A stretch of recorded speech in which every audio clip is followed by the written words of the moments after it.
Shalom, mari kita merenungkan kebaikan Tuhan pada hari ini. Ku berbahagia, yakin teguh, Yesus abadi kepunyaku. Aku warisnya, ku ditebus, ciptaan baru, Roh Kudus. Aku bernyanyi bahagia, memuji Yesus selamanya.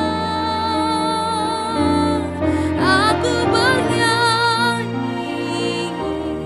bahagia,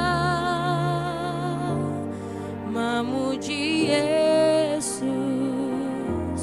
selamanya. Ku berbahagia, ku berbahagia, yakin teguh, Yesus abadi kepunyaku. Aku warisnya, ku ditebus, ciptaan baru, Roh Kudus. Aku bernyanyi bahagia, memuji Yesus selamanya. Aku bernyanyi bahagia, memuji Yesus selamanya, memuji Yesus selamanya, memuji Yesus selamanya. Kami berbahagia Tuhan memiliki Allah seperti Engkau yang selalu baru kasih setiamu dalam hidup kami ya Tuhan. Terima kasih ya Bapak, terima kasih Kau yang mendengarkan renungan pada hari ini. Kau berbicara atas setiap kami Tuhan. Ajar kami mengerti apa yang menjadi isi hatimu dalam hidup kami. Hanya di dalam nama Tuhan Yesus kami berdoa dan mengucap syukur, haleluya, amin. Shalom Bapak Ibu Saudara-saudari, kita berjumpa lagi pada perenungan intim dengan Allah pada hari ini, hari Kamis tanggal 7 Desember 2023. Saya harap Bapak Ibu Saudara-saudari dapat membacanya terlebih dahulu dalam kitab Roma pasal 1 sampai 3. Perenungan hari ini yang berjudul Injil sebagai kekuatan Allah yang menyelamatkan. Saya akan membacakan dalam Roma 1 ayat 16 sampai 17. Sebab aku mempunyai keyakinan yang kokoh dalam Injil, karena Injil adalah kekuatan Allah yang menyelamatkan setiap orang yang percaya. Pertama-tama orang Yahudi, tetapi juga orang Yunani. Sebab di dalamnya nyata kebenaran Allah yang bertolak dari iman dan memimpin kepada iman, seperti ada tertulis, orang benar akan hidup oleh iman. Dalam Roma 1 ayat 16 sampai 17 menegaskan pada kita dari sudut pandang teologi bahwa pembenaran hanya melalui iman. Hampir semua penafsir Alkitab sepakat bahwa inti keseluruhan surat Roma terletak pada bagian ini. Ini adalah tema surat. Bagian yang lain terutama pasal 1 ayat 18 sampai pasal 8 ayat 39 hanyalah penjelasan terhadap pasal 1 ayat 16 sampai 17. Kata sambung sebab di awal bagian ini menunjukkan bahwa ayat 16a merupakan alasan tambahan bagi kerinduan Paulus untuk berkunjung ke Roma. Selain karena dia merasa berhutang kepada orang-orang Yahudi maupun non-Yahudi dalam Roma pasal 1 ayat 14, dia juga mempunyai keyakinan yang kokoh dalam Injil dalam Roma 1 ayat 16a.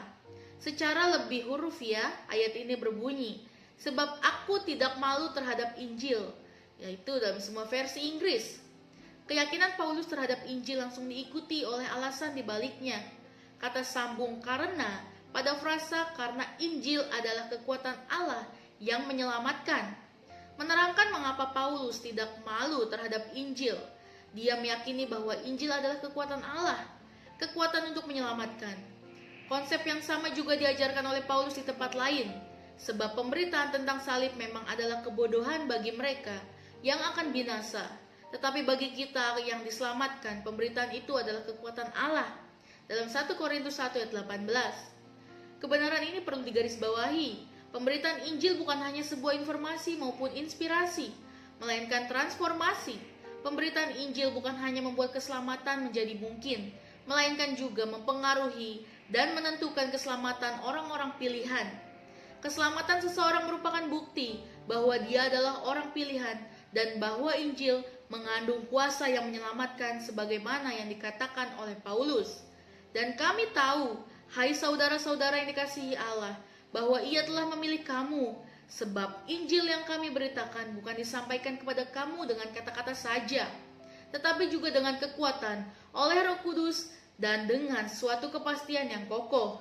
Dalam 1 Tesalonika 1 ayat 4-5. Kekuatan ilahi yang menyelamatkan ini diterima seseorang melalui iman. Dalam Roma 1 ayat 16b berbunyi, karena Injil adalah kekuatan Allah yang menyelamatkan setiap orang yang percaya. Pertama-tama orang Yahudi, tetapi juga orang Yunani. Poin ini tampaknya mendapatkan penekanan di pasal 1 ayat 16-17. Kata iman muncul sebanyak 3 kali di ayat 17, karena keselamatan diterima melalui iman. Maka tidak ada tembok rasial atau kultural yang dapat membatasi efektivitas pemberitaan Injil. Keselamatan disediakan bagi setiap orang. Ada 2 hal penting yang perlu diperhatikan pada Roma 1 ayat 17, yakni yang pertama, kata nyata, berbentuk kekinian. Kata yang sama persis juga muncul di Roma pasal 1 ayat 18 dan dikaitkan dengan murka Allah atas semua manusia yang menindas kebenaran. Sama-sama menggunakan kata dasar apokalipto, bahkan dengan bentuk gramatikal yang identik atau present tense pasif, sama-sama dikaitkan dengan kebenaran. Kesamaan ini tentu saja bukan sebuah kebetulan. Pemberitaan Injil harus mencangkup kabar baik, yaitu kebenaran Allah sedang dinyatakan. Dan kabar buruknya, murka Allah sedang dinyatakan. Surga dan neraka, pengharapan dan penghukuman, kasih dan keadilan. Melalui pemunculan kata apokaliptetai di ayat 17 dan 18, Paulus ingin menunjukkan bahwa semua manusia diperhadapkan hanya pada 2 pilihan saja, yaitu menerima kebenaran Allah melalui iman atau terus-menerus menindas kebenaran dengan kelaliman. Tidak ada alternatif ketiga. Setiap orang yang menolak untuk percaya dan mempercayakan diri kepada Allah di dalam Yesus Kristus berarti sedang mendirikan kebenaran sendiri. Dengan demikian, mereka sedang menindas kebenaran dengan kelaliman. Lalu hal penting yang kedua pada Roma 1:17 adalah arti kebenaran Allah. Frasa ini diperdebatkan sedemikian rupa oleh para penafsir Alkitab. Pilihan yang paling bijaksana adalah mengartikan frasa ini secara forensik, sekaligus efektif. Secara forensik yaitu kebenaran Allah merujuk pada status legal kita di hadapan Allah. Berdasarkan kebenaran Kristus dan melalui iman, kita diperhitungkan sebagai orang-orang yang benar di mata Allah. Dalam hal ini, kebenaran Allah merupakan deklarasi.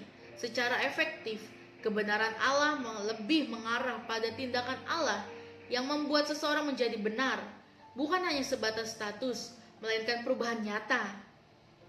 Bukan hanya sebuah deklarasi, tetapi transformasi.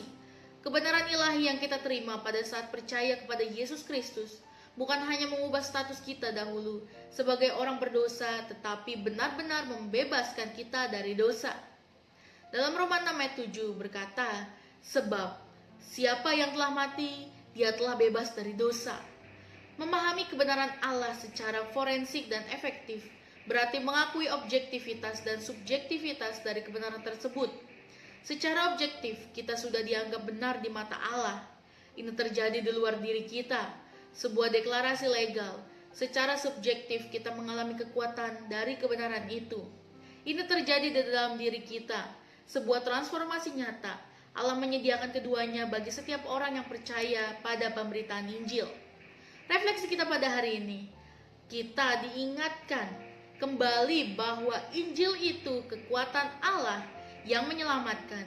Mari bagikan kabar Injil bagi orang-orang sekitar kita. Amin. Mari kita sama-sama berdoa. Bapa yang baik, terima kasih Tuhan Yesus pada perenungan hari ini Tuhan.